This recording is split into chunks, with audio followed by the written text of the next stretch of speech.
देख रहे हैं अवाम के उठाए गए सवालात, हालत हाजरा पर तबसरों, तज्जियों, खबरों पर मुहित प्रोग्राम न्यूज लाइन रिदा सैफी के साथ।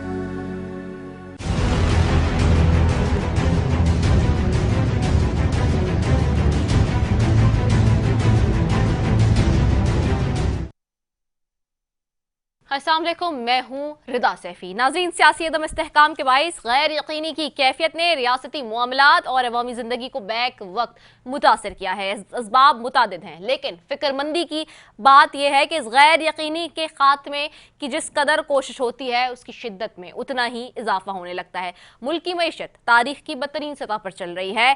डॉलर रोज़ बरोज़ बढ़ता जा रहा है, रुपया अपनी हैसियत खोता चला जा रहा है। हुकूमत बढ़ती हुई महंगाई को मुश्किल फैसलों का नाम देकर अपनी साख बचाने की कोशिश करी है। आज वजीर आजम ने मजीद मुश्किल फैसले करने का इंदियाह भी दे डाला है और कहा है कि हमने मुश्किल फैसले पहले भी किए और अगर जरूरत पड़ी तो आगे भी करेंगे। वजीर आजम का क्या कहना है ये वो सुन लेते हैं पहले। और इंशाअल्लाह इस जिम्मेदारी को इंशाअल्लाह हम निभाएंगे। मुश्किल और बोल्ड फैसले हमने किए हैं, मजीद भी अगर हम करने पड़े तो करेंगे ताकि इस मुल्क की जो मईशत है उसको सुधारा जा सके और पाकिस्तान की मईशत को मजबूत कर सकें। इसके लिए हम इंशाअल्लाह किसी भी कदम से नहीं हिचकिचाएंगे। और सवाल ये है अब कि आवाम की इतनी कुर्बानियों के बावजूद डॉलर क्यों नहीं रुक रहा? क्या मौजूदा हुकूमत इस बात की जमानत दे सकती है कि मुश्किल फैसलों के बाद लाजमी तौर पर अच्छे दिन आएंगे और कब आएंगे? मुल्क में माशी बहरान तो बदतरीन ही है, लेकिन सदर पाकिस्तान के नैब तरमीमी बिल पर दस्तखत से इनकार के बाद आईनी बहरान ने भी जन्म ले लिया है। साबिक वज़ीर आज़म शाहिद खाकान अब्बासी ने आज कहा कि नैब इंसाफ के तकाजे पूरे नहीं कर सका। नैब ने मुल्की निजाम में तबाही के अलावा कुछ नहीं दिया। सदर PTI की टोपी उतार कर सदर पाकिस्तान की टोपी पहने। नैब के हवाले से उनका क्या कहना था, आइए वो देख लेते हैं। कि नैब इंसाफ के तकाजे पूरे नहीं कर सका।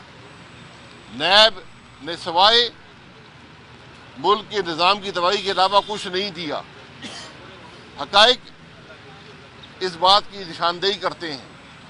तो मेरी सदर साहब से गुजारिश है कि ये PTI की टोपी उतारें, सदर की टोपी पहने और ज़रा नैब से तफसीलात लें।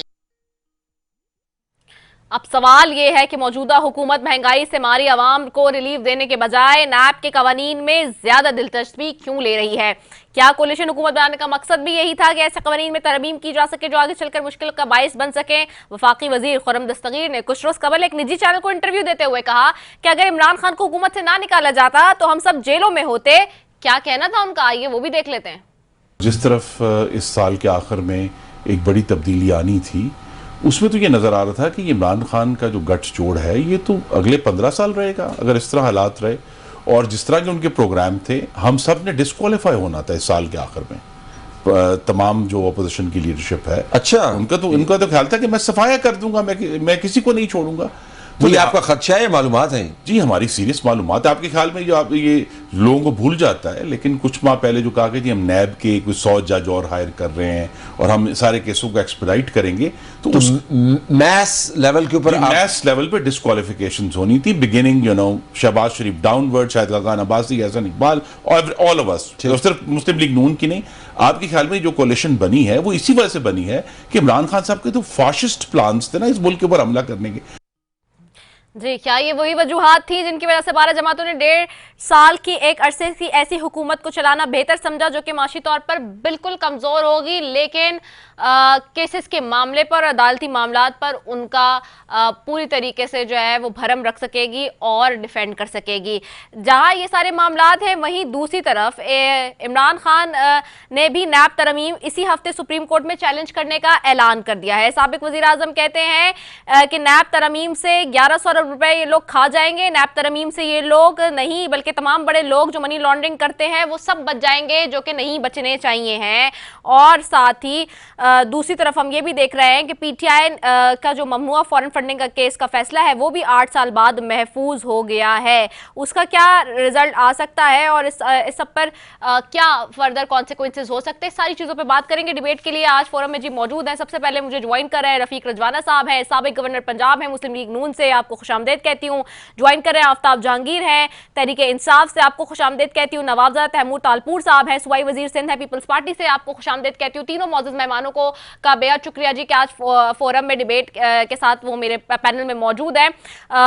सबसे पहले तो जाऊंगी जी रफीक रजवाना साहब की तरफ। रफीक रजवाना साहब, गवर्नमेंट आई, कोलिशन गवर्नमेंट है, 2 महीने गुजर चुके हैं, मुश्किल फैसले भी किए जा रहे हैं, लेकिन जो सबसे बड़ा कंसर्न है इस वक्त मौजूदा सूरत हाल में वो अवामी कंसर्न ये है कि महंगाई महंगाई महंगाई हाई महंगाई, डॉलर रुक नहीं रहा, रुपए की कदर जो है वो गिरती जा रही है। दूसरी तरफ अब आईनी बहरान भी सांस ले रहा है, प्रेसिडेंट दस्तखत नहीं कर रहे बिल्स के ऊपर। ऐसी सिचुएशन में अब मजीद और कौन से सख्त फैसले हैं, मुश्किल कुर्बानियां हैं जो कि हमने देनी है, जिसका आज जिक्र वजीर आजम शहबाज शरीफ साहब ने किया? शुक्रिया जी।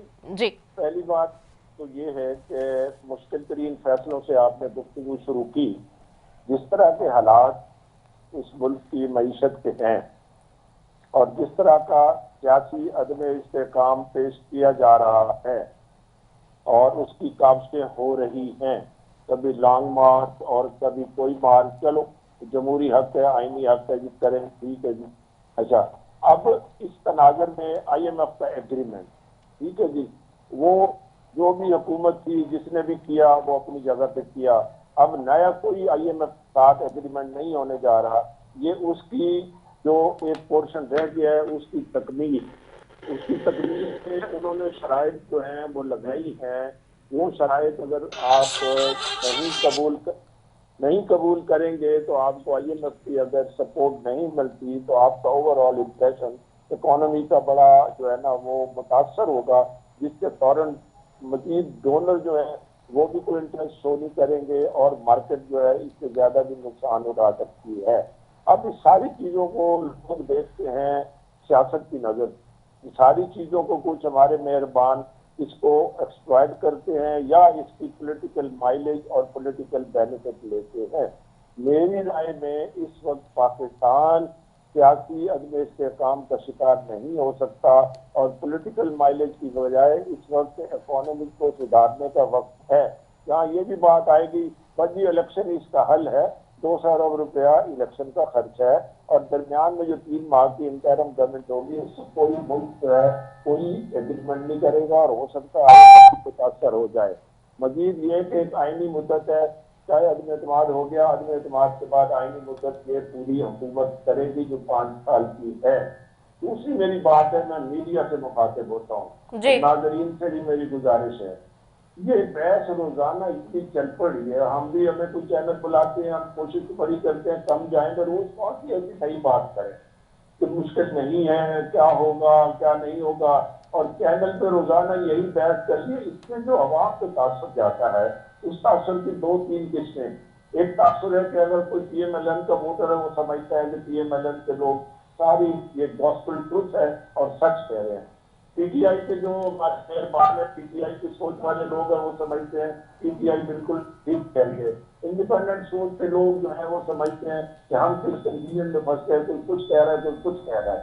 हमेशा ये असूल होना चाहिए सियासत में, सच की बात करें, झूठ से इज्तनाब करें। लेकिन मैं बड़ी मोहतात गुफ्तगू भी कर रहा हूँ, किसी को मुर्द इल्जाम नहीं ठहरा रहा, मैं ओवरऑल इस पाकिस्तानी होने की हैसियत से अपना कंसर्न शो कर रहा हूँ। एक हाइप क्रिएट किया हुआ है, जिस दिन फैटक से वो खबर आई कि बस हम निकल जाएंगे, उससे पहले मीडिया में चलना था, बहुत बड़ी खुशखबरी, फैटक से निकल गए, उन्होंने कहा कि फैटक से निकलने की उम्मीद पैदा हो गई। तो मैं मीडिया से रिक्वेस्ट करता हूँ कि हाइप क्रिएट करने की बजाय इशू पे बात करें, जरूर करें, उनका फर्ज है, और हम भी और दूसरे भी हमारे जो पार्टिसिपेंट्स पैनल में आते हैं उसको सियासत जरूर करें। हर कोई अपना अपना सियासी एफिलिएशन रखता है, जरूर करें, और फिर मुल्क की सलामती, मुल्क की मईशत, मुल्क के इंटरेस्ट की बात है वह इंडिपेंडेंट बात करें। चाहे इंडिपेंडेंट बात मेरी पार्टी के पसंद आए या ना आए, या किसी और की पार्टी के दोस्त की पसंद आए या ना आए, हमें पाकिस्तानी बन के सोचे। पाकिस्तान ही पॉलिटिकल ग्राउंड है, इसमें सारी जमातों ने जो प्लेयर्स हैं इन्होंने ही खेलना है। मेजोरिटी के प्लेयर्स बैठे हैं पार्लियामेंट में, इमरान खान 25% के जो मतलब कॉन्फिडेंस उनको लोगों ने दिया वो सड़कों पे है।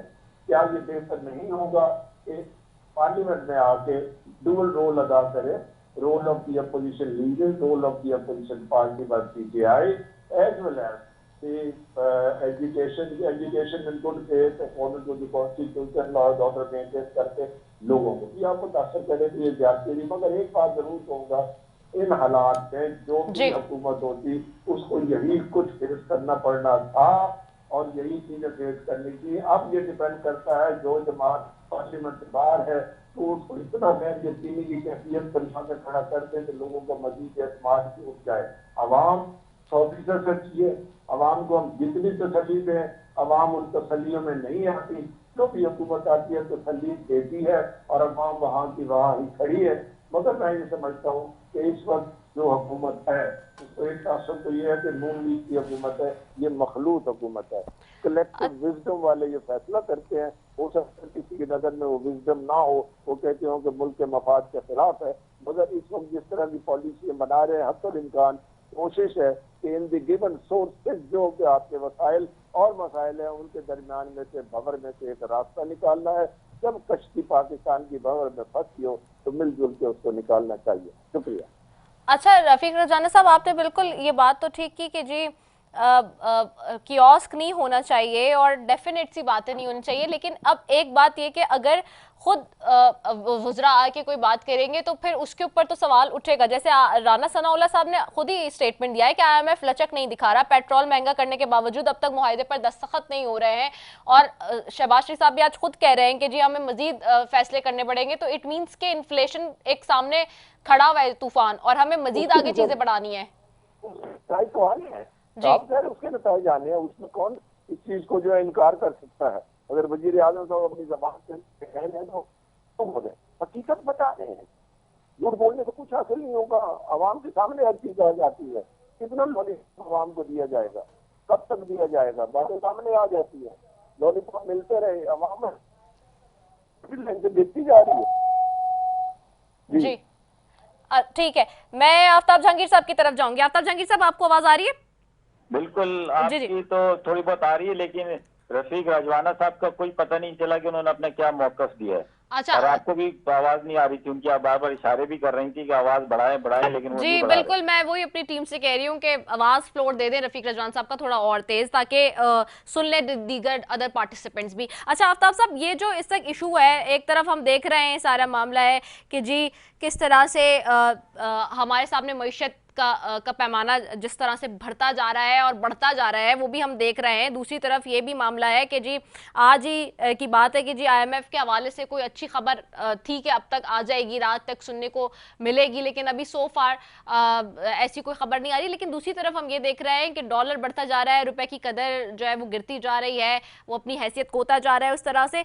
प्लस एक चीज़ और जो कि बहुत इंपॉर्टेंट है, सारे ज़मन में आवाम जो है वो बहुत ज़्यादा पिस्ड आउट होते जा रहे हैं, क्योंकि तनख्वाहें ना पब्लिक सेक्टर बढ़ाने की बात कर रहा है ना प्राइवेट सेक्टर बढ़ाने की बात कर रहा है, और तनख्वाहें वहीं की वहीं हैं, और महंगाई का बोरान हमारे सबके सामने है और जो कि आ रहा है तूफान। तो ये चीज़ें कैसे मैनेज होंगी? दूसरी तरफ आप लोग कह रहे हैं इलेक्शन के अलावा कोई हल नहीं है। क्या कोई और ऑप्शन हो सकता है जो बार बार इस वक्त मौजूदा हुकूमत की जमातें जो इस वक्त बैठी है मखलूत हुकूमत में, रिजवाना साहब ने भी सही कहा कि सिर्फ मुस्लिम लीग नून की गवर्नमेंट नहीं है, देयर आर 13 पार्टीज, लेकिन उसके अंदर जो बार बार वहां से भी मुतालबा आ रहा है कि जी आप लोग असेंबली के अंदर आ जाए, वहां आके जो है डिबेट करें और चीजों पे बात करें, जैसे सेनेट में आप लोग बैठे हुए और पार्टिसिपेट कर रहे हैं। तो क्या कोई नेक्स्ट प्लान हो सकता है? इलेक्शंस के अलावा वापस जाया जा सकता है असेंबली के अंदर? क्या बैठा जा सकता है मौजूदा हुकूमत के साथ? कविता, बहुत शुक्रिया कि आपने मुझे अपने प्रोग्राम में मौका दिया, और मेरे साथ जो दोनों दोस्त शरीक के गुफ्तगू हैं उनको मेरा सलाम। देखिए, मसला ये है रिदा कि एक चीज तो ये साबित हो गई कि जो इनका बयानिया था कि महंगाई की वजह से इन्होंने मार्च किया फरवरी के अंदर, कराची से लेकर इस्लामाबाद तक पीपल्स पार्टी ने, फिर नून लीग और फिर मौलाना फजल रहमान का धरना, महंगाई महंगाई महंगाई। अच्छा, हम उस वक्त भी कहते थे कि सूरत हाल जो है उसको समझने की जरूरत है, लेकिन ये पार्लियामेंट के अंदर भी आते थे तो सवाए शोर शराबा के और नारेबाजी करने के और किताबें एक दूसरे को फेंकने के कभी भी इन्होंने मुस्बत बात नहीं की असेंबली के अंदर। मैं आज भी ये कहता हूं कि देखें, अगर हालात के साथ पाकिस्तान को चलना चाहिए, अगर मुश्किल हालात हैं तो बिल्कुल फिर आवाम को एतमाद में लेना चाहिए, ना कि आप जो है आवाम के ऊपर बम पे बम गिराए जा रहे हैं। बात ये कहते थे कि रात के अंधेरे में जो है कीमतें जो बढ़ती हैं वो चोरी कहलाती है, लेकिन जो रात के अंधेरे में एकदम 50-50, 30-30 रुपए के 2 दफा, फिर 34 रुपए, फिर 125 रुपए डीजल बढ़ना, तो ये तो डाका हो गया ना, चोरी तो रही नहीं, अब ये तो डाके पे चलेगी ये बात। लेकिन मैं फिर ये कहता हूं, अगर इंटरनेशनली सूरत हाल ऐसी है तो इन्हें चाहिए कि आवाम को पहले एतमाद में लें और ये बयानियां खत्म करें कि जी महंगाई महंगाई महंगाई महंगाई है। आपके पास और कोई वो नहीं था, आपने हमारी हुकूमत को जो गिराया सिर्फ इसी बुनियाद पर गिराया था ना कि जी आवाम मर गए, महंगाई महंगाई महंगाई। आज कहां पे खड़े हैं? आज ये 13 जमातें मिलकर भी महंगाई को काबू नहीं कर पा रही, डॉलर कहां से कहां चला गया है, स्टॉक आपका कैसा जा रहा है और दूसरे मामलात हैं। तो गरीब आदमी तो जो है वो बिल्कुल बेचारा इस हाल में आ गया कि जो अभी आपने बात की, ना तनख्वाहें बढ़ रही हैं, ना लोगों को कोई अलाउंस मिल रहा है, तो वो तो बिल्कुल इस वक्त जो है जलीलो ख्वार हो गए हैं। वो घरों में लड़ाइयां शुरू हो गई हैं लोगों की, जिसकी आमदनी बेचारे की 20,000 25,000 रुपए थी, उसकी घरवाली कहती है कि मैं कैसे बजट बनाऊं, मुझे बताओ तो सही कि मैं घर कैसे चलाऊं। है अब एकदम चीजें 50,000 रुपए में चलेगी, तनख्वाह उसकी 25,000 है, क्या करेगा वो? अपने बच्चों को मारेगा, क्या करेगा? खुदकुशी करेगा, क्या करेगा? तो ये सारी चीजें देखते हुए है हमेशा पाकिस्तान के ऊपर आपको फैसले करने चाहिए। आपने क्या किया कि इनको खौफ क्या था? जो अभी आपने सुनाया गुलाम दस्तगीर खान का के वो क्लिप पे, अभी मैं सुन रहा था किसी टीवी के ऊपर, उन्होंने 2 दिन पहले तलत हुसैन को दिया है, तो उनको खौफ ये था कि कहीं ऐसा ना हो कि हम सारे जेलों में चले जाएं और हमें नाअहल करार दे दिया जाए, तो इसलिए 13 के 13 मिलकर उन्होंने फैसला किया कि इमरान खान से जान छुड़ा ली जाए।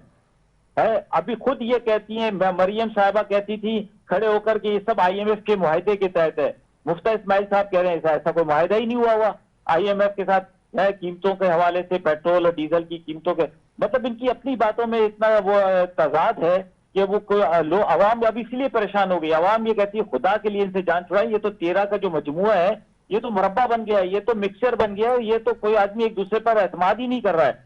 तो इसलिए मैं ये समझता हूं कि आज जैसे शहबाज शरीफ ने प्रेस के सामने आए तो वहां पर माशियात के ऊपर गुफ्तगू तो कर रहे हैं, लेकिन वजीर खजाना साहब नजर नहीं आ रहे थे। एक साइड पर सब्जवारी साहब खड़े थे, एक साइड पर जो है काफ लीग के साथी खड़े थे, तो वो जो वजीर खजाना है वो बेचारा कहीं पीछे खड़ा हुआ था, है और जिसने गुफ्तगू करनी है मीडिया के सामने वो तो बेचारा पीछे खड़ा हुआ है, और जो वजीर आजम साहब है वो गुफ्तगू कर रहे हैं कि जी सूरत हाल बड़ी गमगीर है, हमें और मुश्किल फैसले करने होंगे। तो वो मुश्किल फैसले क्या है वो बताए तो सही आवाम को, क्या फैसले करने हैं आपने मुश्किल फैसले, ताकि आवाम पहले से तैयार हो जाए जहनी तौर पे कि 300 रुपए का पेट्रोल हो जाएगा, 350 रुपए का डीजल हो जाएगा, खाने पीने की चीजें जो है वो हजारों पे चली जाएंगी, है लोगों की तनख्वाहें कम नहीं है, तनख्वाहें नहीं बढ़ेंगी। ये बेशुमार मसाइल हैं, इनके ऊपर पूरी रात पूरा दिन आप बात करती रहे, इनका हल कुछ नहीं निकलेगा। हल यही है कि इलेक्शन कराए जाए, फिर इलेक्शन हो और अवाम जिसको मैंडेट दे वो आए और अपने 5 साल पूरे करे, और उसके बाद फिर अवाम फैसला करे कि जी दोबारा उसको मुंतखब करना है कि नहीं करना। इलेक्शन ही इसका वाहिद हल है और कोई हल नहीं है। सही। अच्छा रफीक रजवानी साहब आप कुछ कह रहे थे?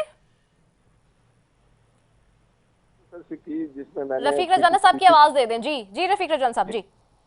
मैंने तो यही एक जनरल बात की थी और किसी पार्टी के हवाले से, ना अपनी पार्टी के हवाले से बात की है, ना खुदा न खासा किसी पार्टी को और मखसूस और पे PTI को, कोई किसी शख्स को किसी को तनकीद का निशाना नहीं बनाया। हेलो जी जी आ रही है आपकी आवाज? जी जी बिल्कुल आ रही है। जी जी बिल्कुल आ रही है। इस वक्त नेशनल कंसेंसस का टाइम है, ठीक है नहीं।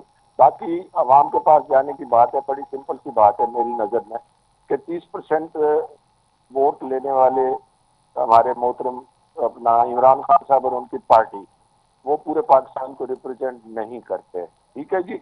पाकिस्तान के एक पोर्शन को, यानी कि आबादी के एक हिस्से को, हिस्से से मुराद ये एक तादाद को, मखसूस तादाद को वो जो है ना रिप्रेजेंट कर रहे हैं। अब बाकी 70% वाले, 69% वाले, 68% वाले सारे बैठे हैं पार्लियामेंट में। क्या कि पाकिस्तान कोई एक जमात क्लेम कर सकती है? मुस्लिम लीग नून क्या कह सकती है कि मेरा पाकिस्तान है, सारी अवाम मेरे साथ है, सारी अवाम का मुतालबा इलेक्शन कराए?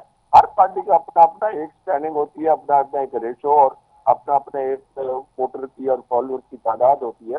तो मेरी गुजारिश है, एक पॉलिटिकल बात कर रहा हूँ कि मेजॉरिटी जो है, जिन्होंने मेजॉरिटी ऑफ द पीपल जिनको फ्रेंचाइज मिला, जिनको वोट मिला, वो तो बैठी है पार्लियामेंट में।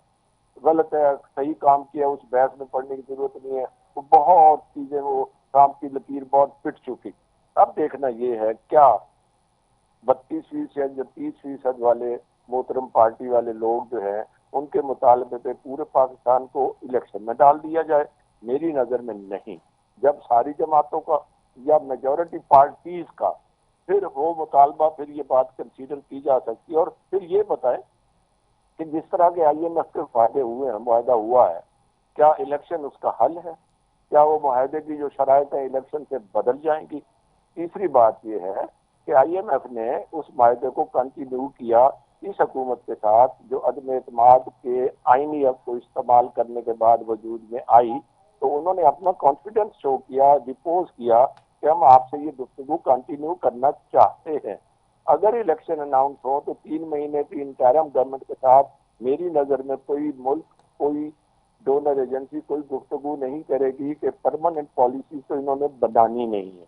चौथी बात ये है कि 4.25 साल की जो कारकर्दगी, 4.25 साल की जो हुकूमत PTI की रही, उसके बाद हमसे 2 महीने या 2.5 महीने की परफॉर्मेंस जो है वो सारी चीजें, सारे नकाइस धोने की हमसे तवक्को की जा रही है, जबकि ऑलरेडी हम बंधे हुए हैं शराइत में, जिन शराइत में IMF ने मुआहदा किया। और वो जो है हम जैसे मुल्क जो है उनको शराइत माननी भी पड़ती है और मजबूरी भी होती है। तो क्या इन हालात में इलेक्शन अनाउंस करें? मैंने परसेंटेज भी बता दी, मेजॉरिटी का भी बता दिया, हालात का भी बता दिया, इंटरिम गवर्नमेंट का जो रोल होता है और उसकी जो वर्थ होती है वो बता दी, IMF की continuation of negotiation with the present regime वो भी गुजारिश कर दी।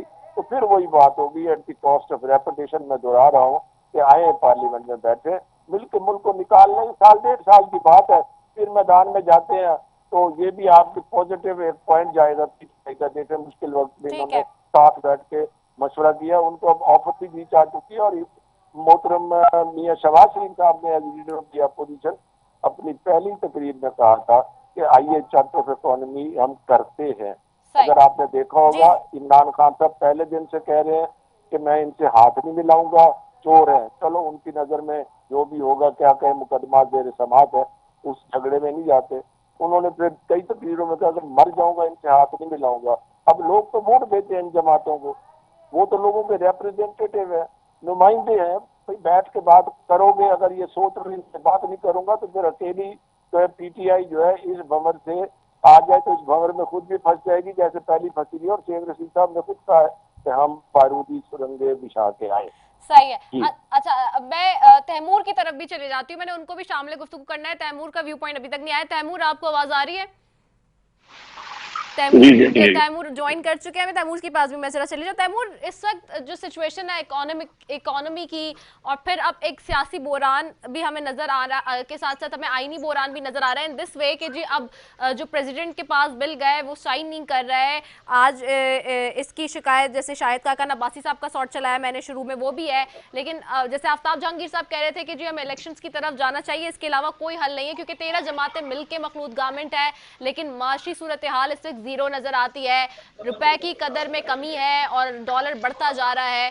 तो ये सिचुएशन में चूंकि उन्होंने फरवरी का आप लोगों के अवामी मार्च का और लॉन्ग मार्चेस का रेफरेंस भी दिया, तो अब वो कह रहे नहीं है महंगाई, जो सारी महंगाई का बार आप लोग जिसके ऊपर बेस बना के आपने गवर्नमेंट चेंज की, वो सारी चीजें तो वहीं की वहीं नजर आ रही हैं।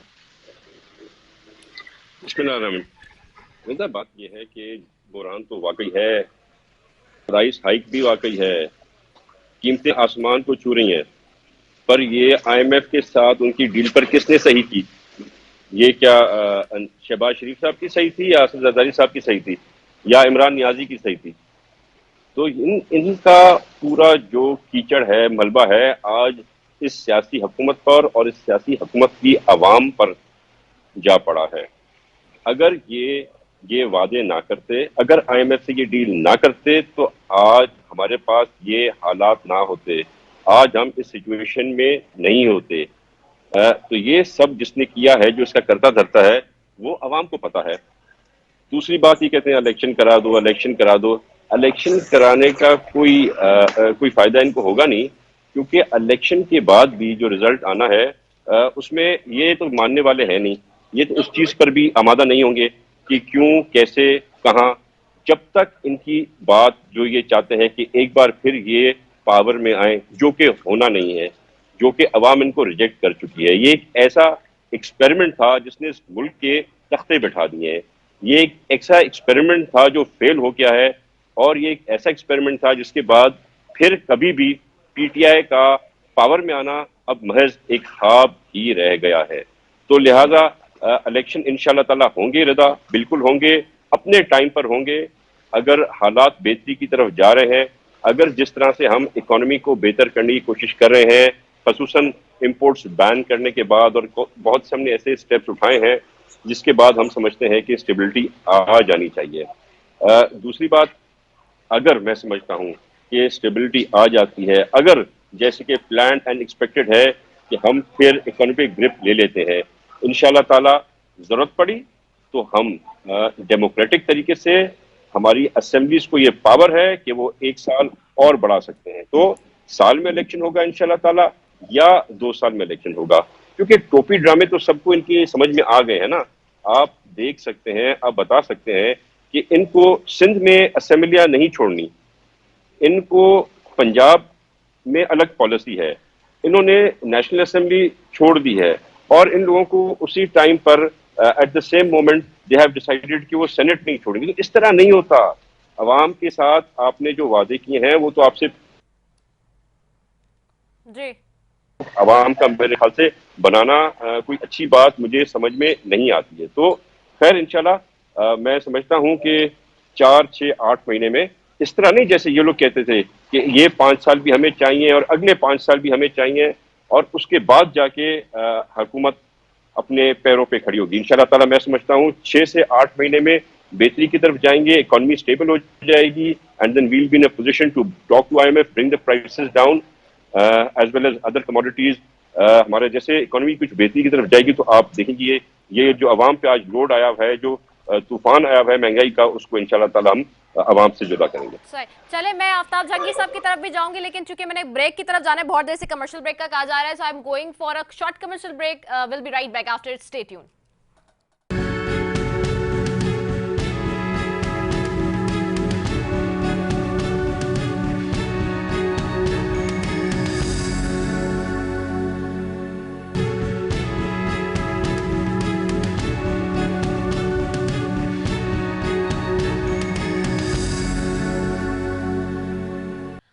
वेलकम बैक नाजरीन। आफ्ताब जहांगीर साहब आपकी तरफ आऊंगी। आफ्ताब जहांगीर साहब, आपने सुना तैमूर तालपुर साहब भी जो कह रहे थे, और रफीक रजवाना साहब ने जिस तरह से बात की।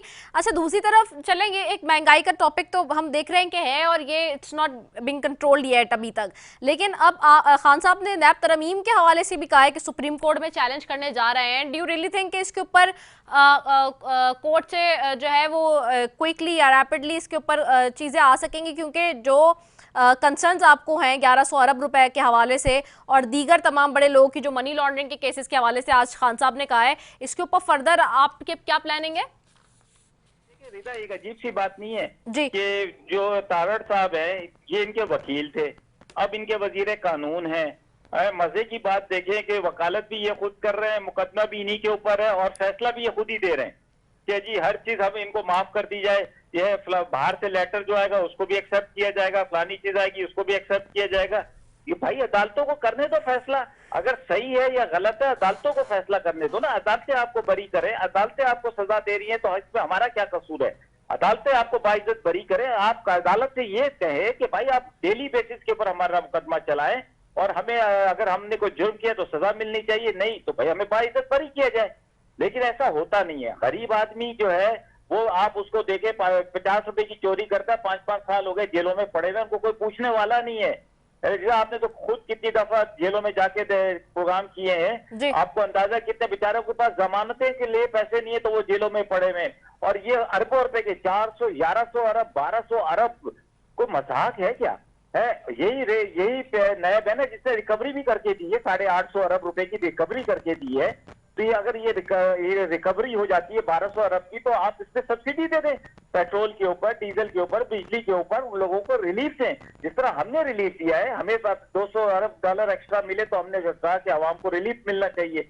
हालांकि उस वक्त भी कीमतें इंटरनेशनल मार्केट में पेट्रोल की बढ़ रही थी, लेकिन हमारे पास पैसे आए तो हमने कहा कि जी इनको रिलीफ देना चाहिए। आप भी 1200 अरब रुपए रिकवर करें और करने के बाद उसको जो है आवाम को रिलीफ दें, ना कि आप इदारे खत्म करके सारा कुछ हाथ बिल्कुल आप सब हाजी सनाउल्लाह बन गए, समझे ना, साफ सुथरे हो गए कि जी जो मर्जी करेंगे, अब कोई पूछने वाला नहीं है। भाई ये क्या कहा का इंसाफ है कि जब एक इदारा है उसको काम करने दिया जाए, फिर अदालतों के अंदर फैसला जाए, वो अदालत फैसला करे कि आपने किया है जुर्म या नहीं किया है जुर्म। लेकिन ये थोड़ी हो सकता है कि मुंसिफ भी आपके, केस भी आपके और वकील भी आप खुद, माशाल्लाह जबरदस्त, बड़ा जबरदस्त काम किया इन लोगों ने है। लेकिन मैं तो कहता हूं इनके लिए वो डूब मरने का मुकाम है कि वहां पर इंग्लैंड के अंदर रोजाना की बुनियाद पे सुबह दोपहर शाम लोग जाके, जैसे किसी कोई बहुत वो जाते हैं ना हाजिरी देने के लिए है, वहां जाके नारे लगाते हैं कि जी मरियम का बाबा चोर है, फलाने का भाई चोर है, फलाने। शर्म नहीं आती भाई? आए पाकिस्तान में आए, अपने मुकदमात को फेस करें, क्लियर करें अपने आप को, और फिर आगे जो मर्जी करना है करें। वहां बैठ कर जो है बैठे हुए हैं और मजे से ये 13 आदमी जो है, अल्लाह इनसे पूछेगा। रिदा मैं आपको ईमानदारी के बात बता रहा हूँ कि अगर जिसने जुर्म किया है और अल्लाह ने उसको ताकत दी और उसने अपने ऊपर वो जुर्म जो है माफ किया है, तो अल्लाह की अदालत में तो माफ नहीं हो सकता। अल्लाह बिल्कुल हिसाब लेगा। ये 22 करोड़ आवाम को मकरूज कर दिया, दुनिया की बेहतरीन कौम को आपने कशकोल हाथ में पकड़ा दिया है, समझे ना, ये कोई इंसानियत है? तो मैं तो ये समझता हूँ कि ये आज जो है, कल का दिन जो था पाकिस्तान की तारीख का ब्लैक डे था। सही, ठीक है। तैमूर तालपुर साहब आपकी तरफ वापस आऊंगी। तैमूर आवाज आ रही है ना आपको? तैमूर आपको आवाज आ रही है? हेलो जी जी आवाज आ रही है तैमूर आपको? जी मुझे आ रही है। अच्छा तैमूर आपकी तरफ आऊंगी। जो बात कर रहे हैं नैब की तरमीम के हवाले से भी, और खान साहब कह रहे हैं कि जी अब हम जा रहे हैं इसी हफ्ते सुप्रीम कोर्ट में चैलेंज करने के लिए भी, और बार बार यही एलिगेशंस लग रहे हैं मौजूदा हुकूमत पे कि जो पार्टीज आई हैं मखलूत गवर्नमेंट के अंदर, वो सिर्फ अपने केसेस बचाने के लिए और अपने आप को रिलीफ दिलवाने के लिए आई है। कहना कहते हैं ये अपने इनके जो पीटीआई के फाउंडरी मेंबर्स थे, इनके जो बानी कारकुन थे, इनके जो नजरियाती एमएलए एमपीएस थे, इनके जो नजरियाती वोटर जी, एक चीज की खुशी हुई कि खान साहब का थोड़ा दिमाग ठिकाने लग गया है, क्योंकि उन्होंने कहा कि वो सुप्रीम कोर्ट जाएंगे। हम चाहते हैं वो सुप्रीम कोर्ट जाएं, हम कानून पे यकीन रखते हैं, हमें जो फैसला सुप्रीम कोर्ट देगी हमें इंशाल्लाह कबूल और आमीन होगा। बाकी अच्छी बात है कि उन्होंने आज वो बातें नहीं की जो रोज बहकी बातें खान साहब करते हैं कि ये कर देंगे, सिविल माफरमानी मूवमेंट ले आएंगे, हम जो है सो रास्ते बंद कर देंगे, हम जीना हराम कर देंगे।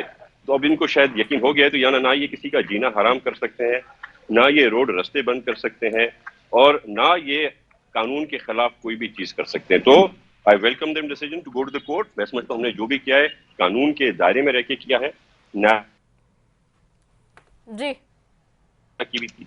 अगर पिछले 3 साल 4 साल में इमरान खान को कोई रिजल्ट मिला होता नैब से, तो फिर भी आवाम कहती कि वाकई इस इदारे को चलने दो। पर जो कानूनी तरीका है, हालांकि मैं तो उसके खिलाफ हूँ नैब के साथ, पर फिर भी मैं समझता हूँ जो कानूनी तरीका है, जिस तरह से नैब असल बनी थी उसे उस हालत में चलना चाहिए। ये जो पॉलिटिकल विक्टिमाइजेशन के लिए जो चीजें इस्तेमाल करते थे, जो टूल्स इस्तेमाल करते थे, खासतौर जो केस होता था एसिड बियॉन्ड मीन्स का, जिस पे मर्जी है लगा दिया और उसको पार कर दिया, तो वो सब चीजें नैब नहीं कर सकेगी।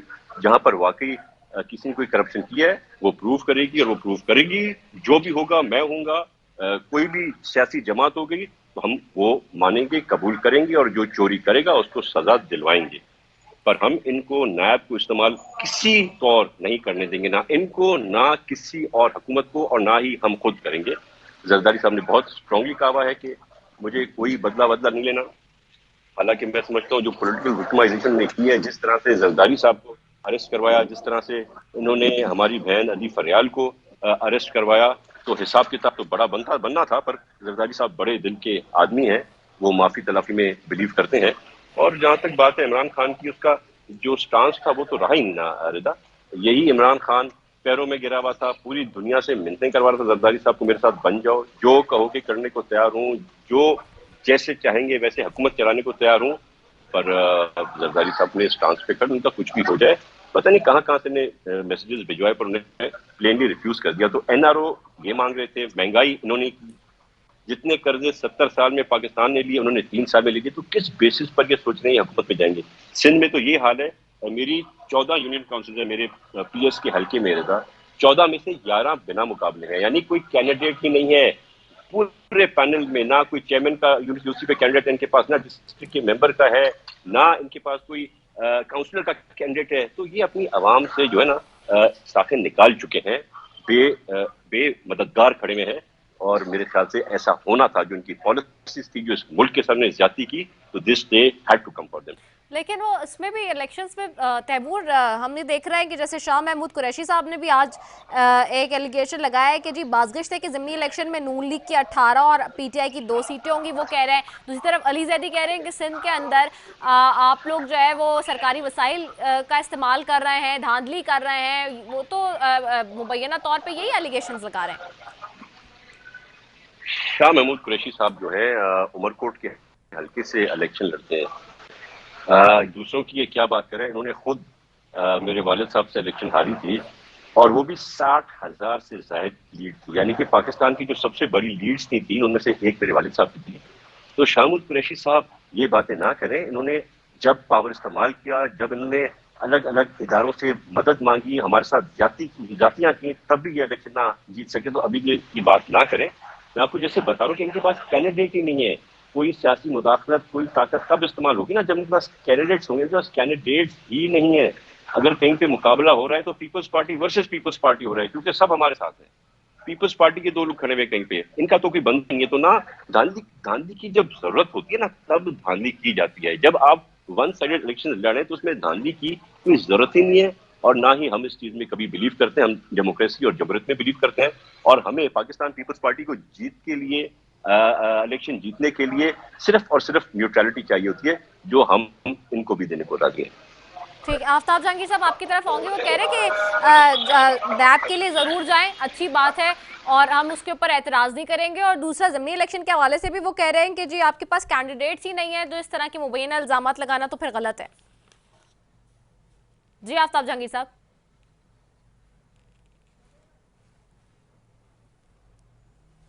आफ्ताब जहांगीर साहब, आपको आवाज आ रही है?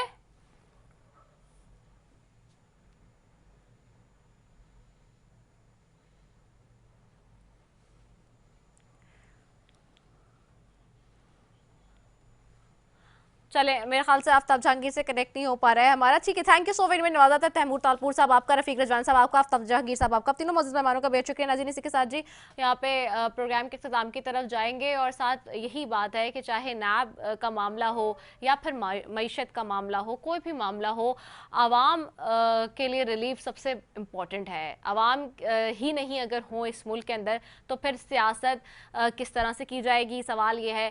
फिर किस तरह से मामला चलाए जाएंगे, किसके ऊपर रूल किया जाएगा, किसके ऊपर हुक्म चलाया जाएगा, ये हुकूमतें किसके ऊपर लाई जाएंगी। जब आवाम ही खत्म हो जाएगी, आवाम ही पिस जाएगी, तो फिर कैसे ये चीज़ें मैनेज की जाएंगी, ये बहुत इंपॉर्टेंट सवाल है। और आवाम भी ये पूछ रहे हैं कि आखिर कब तक उनकी आंखों में धूल झोंक कर ये सारे काम किए जाएंगे कि जी पेट्रोल की कीमतें बढ़ा दें, कभी किसी चीज़ की कीमत बढ़ा दें, कभी किसी चीज़ का बहाना बना के कोई चीज़ बढ़ा दें।